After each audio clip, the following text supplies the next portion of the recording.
عسلامة عسلامة، مرحبا بكم في كويزين باي منو. ان شاء الله تكونوا بألف خير ونعمة يا ربي. رجعت لكم فيديو جديد وريسيت جديدة. قبل ما نبدأ الفيديو كيف العادة نصلي على الرسول، اللهم صل وسلم وبارك على سيدنا محمد وعلى آله وصحبه أجمعين. اليوم مش نعملوا مع بعضنا كرواسون. هذيك الكرواسون الكاري المحشي بالكريمة ياسر بنين. دونك هاوكا علاش لا نجمو نعملوه ونستغلوه كغوتي لصغيراتنا ان شاء الله وقت اللي يرجعوا للمدرسة وللقراية. هذه هكا الكرواسون متاعنا، شوفوا ما شاء الله، شوفوا كيفاش الكريمة متاعو هكا من داخل بالحق بنة غير عادية. نودكم ولا نشهيكم. دونك يلا تويكا نبداو في طريقة التحضير والمقادير. عنا لهنا 150 مليلتر حليب دافي، عندي 2 ملاعق أكل سكر، ملعقة خميرة خبز، 30 جرام زبدة، أصفر بيضة، و250 جرام فرينة. هذوما هكا المكونات متاع البات متاعنا. مش نبداو تويكا نخدموها مع بعضنا.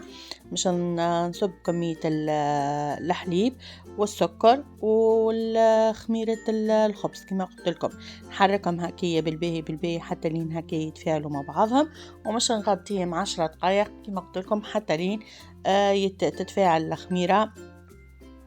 لطون اللي الخميرة متاعي اتفاعلت مش نمشيو نحضروا الكريم باتيسير متاعنا، مش نطيبوها على خاطر حتى هي لازمها تاخذ وقت باش تبرد. دونك اهوكا غطيتها، بعد 10 دقائق نرجعوا لها. كما قلت لكم نشوف نحضروا الكريمه. عندي باكو كريم ديسير جو فاني، 3 ملاعق اكل سكر، نجموا تعملوا حتى 4 ملاعق عليهم، 350 مليلتر حليب. نحبها عاقدة شوية خاطر من بعديك مش نزيدوا لها الزبدة هكاكا نخدموها، ومش نعملوها اون ديري كريم موسلين كما قلت لكم، مش نحشو بها الكرواسون متاعنا. خذيت هكايا كسرونة، صبيت الباكو متاع الكريم ديسير والسكر والحليب، نحركهم هكايا شوية في البارد ومن بعد نطيبهم حتى لين تطيب. ومن بعد ما تطيب ناخذ هكايا بلان واسع شوية ونصبوا في وسطه الكريمة متاعنا ونغطيوها اون كونتاكت ونخليوها حتى لين يبرد كومبليتمون. تنجموا تخليوها فوق البلان دو ترافاي، كيما تنجموا تدخلوه للثلاجة يبرد كومبليتمون، لازم يبرد بالباهي. ولا اهو كان ناخذ ساشي اليمونتير ونغطيه اون كونتاكت.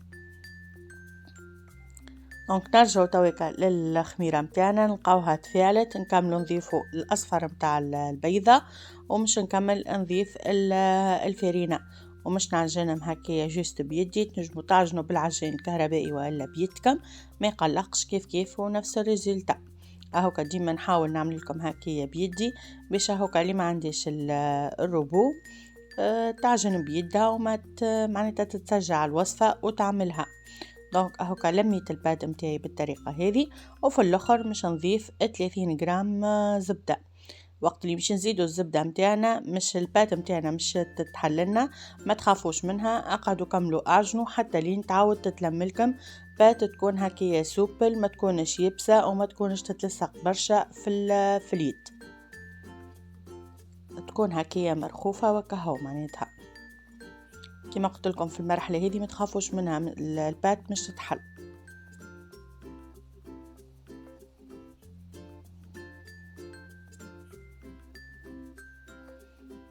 فوالا كملت لميتها هكا بالباهي هكا كيما ريتو القوام متاع البات ما يكونش يابس وما يكونش هكا يتلصق برشا في اليد، ميم طاو يكون مرخوف. مش نغطيها بابي سولوفان، نحكم عليها الغلق بالباهي باش ما يدخللهاش الهواء وتخمر ويضاعف الحجم متاعها. هاكا انتوما الطقس اللي عندكم ودرجة الحرارة كما قلت لكم حتى لين تتفاعل بالباهي الخميرة وتنتفخ لنا العجينة. شوفوا ما شاء الله كيفاش تفاعلت. دونك تويكا مش نخدموها مع بعضنا ونبداو نشكلوا كعيبات الكاري بتاعنا، نديغازيوها هكايا ونقيموها من البول، ورشوا هكايا شويه فرينه فوق البلان دو ترافاي. ديما هكا نعينوا رواحنا بشويه فرينه كما قلت لكم، حتى هكايا بريسك هكايا معناتها تتلصق شويه في اليد. رشيت هكي شوية فرينة من لوطة وشوية فرينة هكي من فوق، ومش ناخو بالقلقال نحلها، ما تحلوهاش جويدة برشا وما تخليوهاش أخشينة. تو نوريكم بعديكا قديش هكاكا لازمكم تحلوها.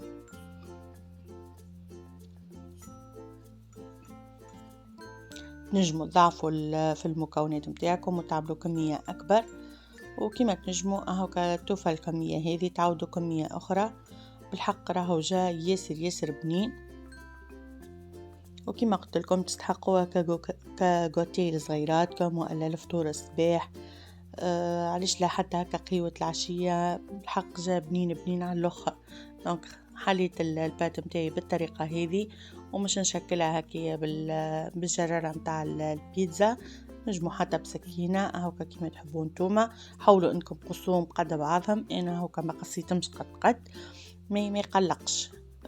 شوفوا هذه هكا الكمية اللي طيحتها لي. تو مش نعاود نغطيهم ونخليهم يعاودوا يختمروا مرة أخرى تقريبا هكاكا.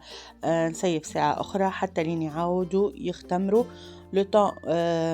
معناها تقريب هما يختمروا. مش نسخن الفور متاعي على أعلى درجة تقريب 200 درجة نار اللوطة والفوق، وبالفونتيلاتور طيبتهم لو طون اللي هما يطيبوا. نمشوا نحضروا الكريم تاعنا. شوفوا كيفاش بردت.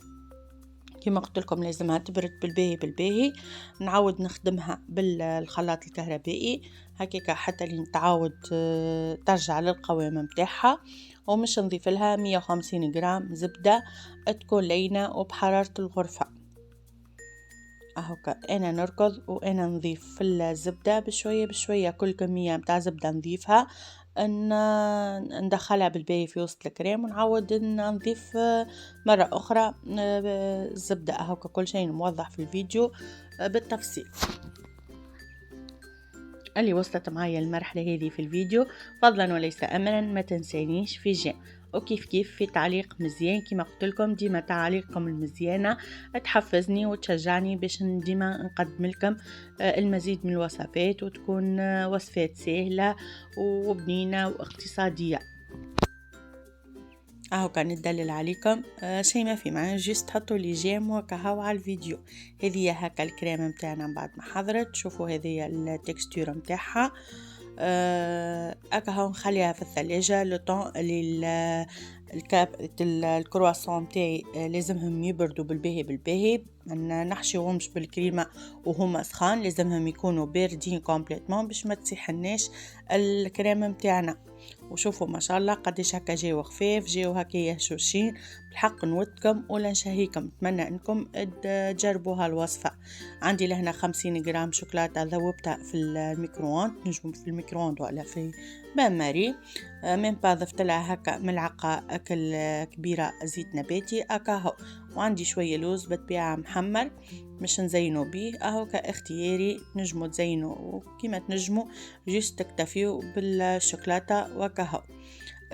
نحل هكايا الكعيبه متاعي على 2 ونحشيها بالكريمه ونزينها من فوق هكايا بالشوكولاته واللوز، وهكي كانت حصلوا على كعيبات كرواسون كاري. بالحق بنا نودكم ولا نشهيكم. كما قلت لكم نتمنى انكم تجربوها. اذا كان جربتوها ما تنسوش تشاركوني تطبيقاتكم على الجروب فيسبوك كوزين باي منو. علاش لا تبارتاجيو الوصفه بين حبيباتكم وصحيباتكم باش تعمل فائده. وكيف هكاك تكبر القناه. كيف اللي ما زالت مشتركتش في القناه اهوكا تشترك في القناه وتفعل الجرس باش كل مره نهبط حاجه جديده تجيكم نوتيفيكاسيون وتقعدوا تتبعوا في جديد متاعي. وهذه هكا كعيبه اخرى عملتها معاكم.